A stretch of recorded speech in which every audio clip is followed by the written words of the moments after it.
để mà mời cả bị quạt này cả đọc sạch anh ấy giờ mà đang là pika này pika mau bị thò mà chết bảo viết thì chẳng bao giờ đăng tí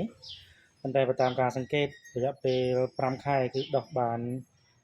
ប្រហែលជា5សង់ទីម៉ែត្រទេដុះយឺតជាងកតុយ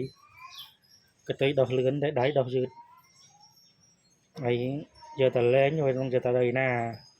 ចឹងចេះតែចិញ្ចឹមទៅអិច